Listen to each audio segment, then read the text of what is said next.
In 1793, the French Republic was surrounded. Foreign armies invaded from multiple directions. Civil war exploded in the Vendée. The economy was collapsing.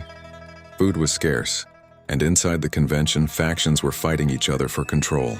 Here's the reality. The revolution was about to die, so it created a new kind of government.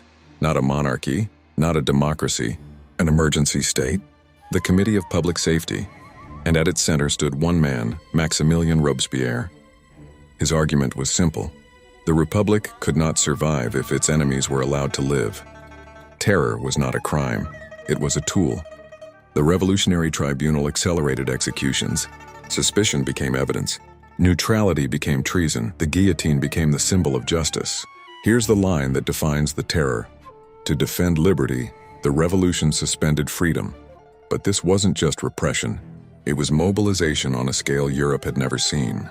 The Levée en masse, mass conscription, turned the entire nation into a war machine. Soldiers, weapons, food, industry, everything served the Republic.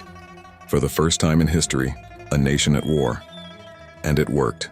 The invasions were pushed back. The Vendée was crushed.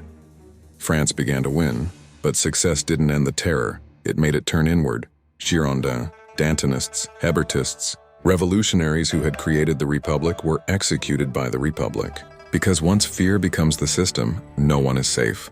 Not even the man who built it. In July 1794, Robespierre was arrested. No dramatic trial, no long debate. The next day he was executed by the same machine he had used on everyone else. Here is the final line. The terror ended the moment it ran out of enemies and found itself. France was still a republic, still at war, still unstable, but the age of ideological executions was over. In the next episode, the Directory, corruption, military reliance, and the rise of a young general who would end the revolution by taking control of it. If you enjoyed this trip down the rabbit hole, don't forget to like, share, and subscribe to Smart History for Dumb Times.